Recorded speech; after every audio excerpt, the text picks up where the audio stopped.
How to Teach Like Your Hair's on Fire, a review by Max Fair. This book is definitely a book that I will reread over and over again as my career goes towards teaching. There's a lot of great material in there, and I feel that this is a fantastic book that all teaching candidates and teachers now, and even parents, should definitely read. So let's get into it so you can understand why I feel this way. Rafe Esquith, he's been an educator for over 30 years. He's done a lot of fantastic things with his life. He's also an accomplished author. He's written similar books, but these books are, there are no shortcuts, Lighting the Fires, and Real Talk for Real Teachers.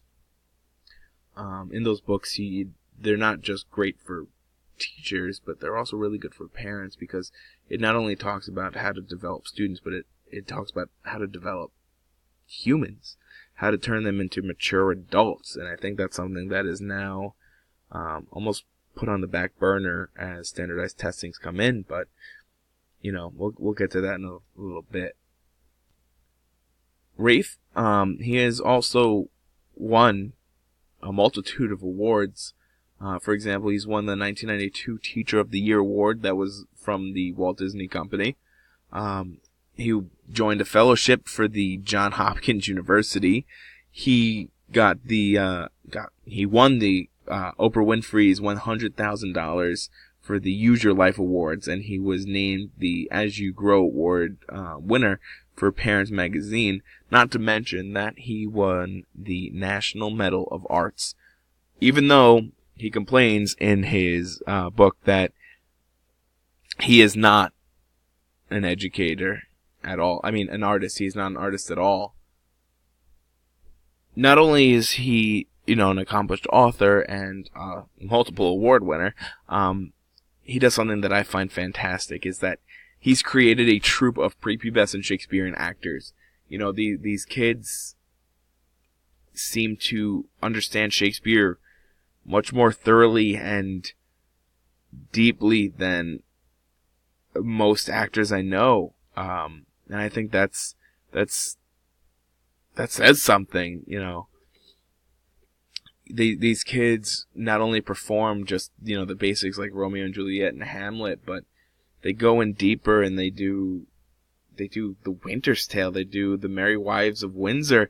These plays never get produced, and I think that's something that is worth noting. Like, he gets a troupe of, 4th, 5th, 6th graders to put on a Shakespearean play. Not only is they're just mouthing the words, but they're fully committing to these words and these actions. And that's astounding to me. It really is. As a summary for this book, though, it goes from, subject to subject, but it's just a compilation of tricks, tips, and tools. There we go. That are woven into a bunch of anecdotes. And these anecdotes help and, drive his points home, his lessons home. And they're really fantastic. He'll be talking about what he wants to get out of this chapter, and then he'll go into what I would assume a real life conversation with a student. And from that, they are able to prove that through dialogue. And I think that creates a more realist sense of understanding to this book. But as an educator in downtown Los Angeles, he taught at Hobart Elementary. He was faced with a lot of things, mainly that most of his students were ESL students. They didn't speak English as a primary language, so to get through that barrier is one thing. To be able to have them perform Shakespeare and join a rock band, which is insane. Yeah, he would have his students learn how to play instruments and then pull the whole Jack Black thing, but I think with a little more class. He would have these kids join a rock band. They'd go from like Vivaldi to Robert Plant, or going over to the Who doing the windmill strum. The book goes into detail about that, but it really is amazing how he is able to mold his students into such creative and academically strong students. Speaking of which, let's get to the next slide. What he does is he instills Lawrence Kohlberg's 6 stages of moral development. That being said, what he does is, he identifies what level they are and he tries to get them up. So level 1 is the I don't want to get in trouble, so I'm acting this way level. Level 2 is the I'm only doing this so I can get a reward. Level 3 is the I'm only doing this because I want you to like me. Level 4 is the I'm doing this because I respect the law and, the rules that follow, depending, where they are. Level 5 is I'm considerate of other people. And level 6, where he wants all his students, is I have a personal code of behavior and I follow it. He chose this because he finds that to be the closest thing to Atticus Finch, which is, the main character from To Kill a Mockingbird, which he teaches to his 5th grade class. One of his quotes are, "The 6 levels are the building blocks that help my kids grow as both students and people. They take a lifetime of effort, but they are a beautiful roadmap, and I'm constantly amazed at how well my students respond to them." That's fantastic. He's not pushing his students to the next grade, but he's creating a group of adults, students to children to adults, and I think that's admirable. And the slight, it's really amazing. He also has a lot to say about testing. He really hates testing, but I think what he does with testing is fantastic. He talks about how testing is not really standardized as much as they want it to be. He talks about there being these things called previews, and these previews are these literacy coaches and teams that come into these schools and they show them the Stanford 9, which is equivalent to our New York State ELAs and whatnot. But they'll show it to them, and the teachers will look them over and then go to their class and be like, all right, so this is what we need to know. And what he finds strange is that it's like, normally you teach your class multiplication, and you're like, all right, so for the past 2 weeks we learned, single-digit multiplication. On Friday, we'll be having a single-digit multiplication test.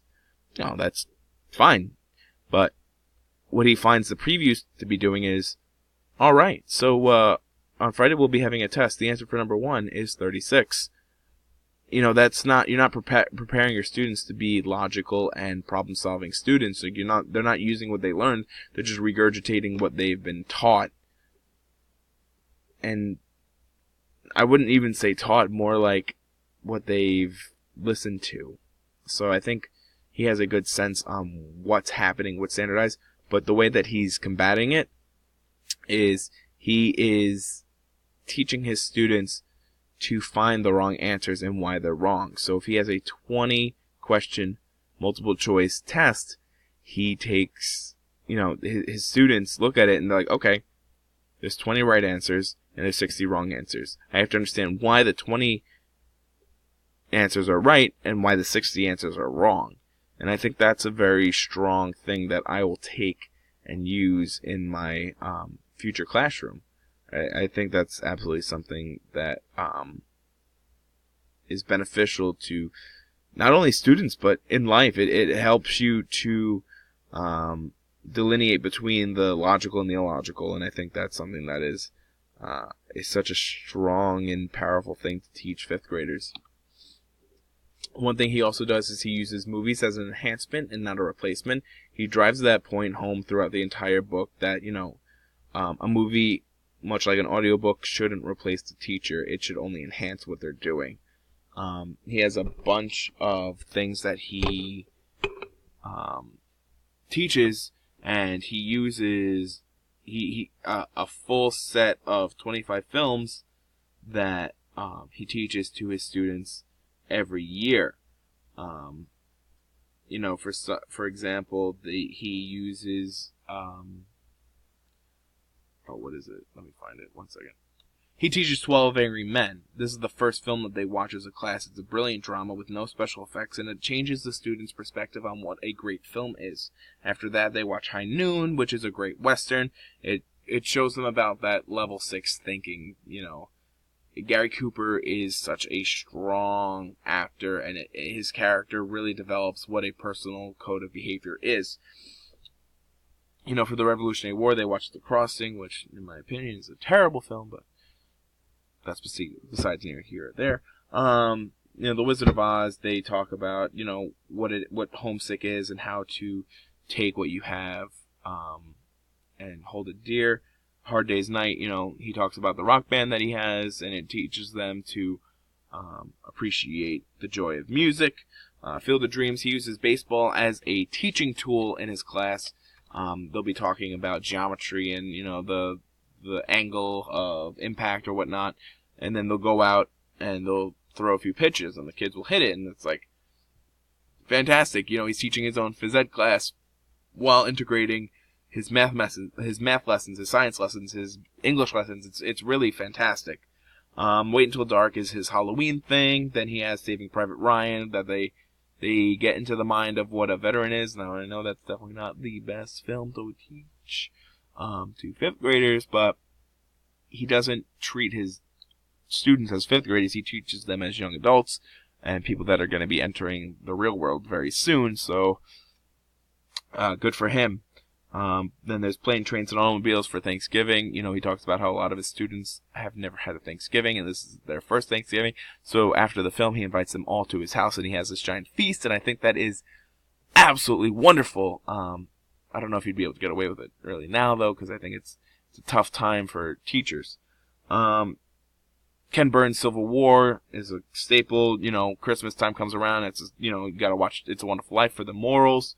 Groundhog's Day, because why not? Bill Murray's fantastic, and you learn about Groundhog's Day, break up March or whatever month that is, because as a teacher, it's a pretty tough month, especially because he's a 12-month school.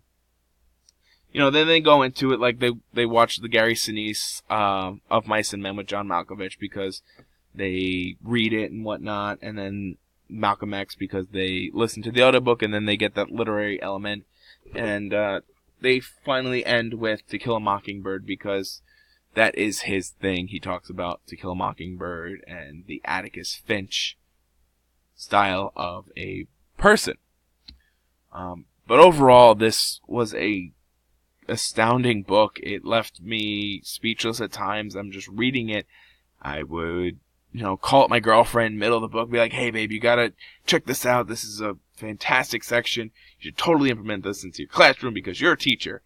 And it really resonated with me with a lot of things.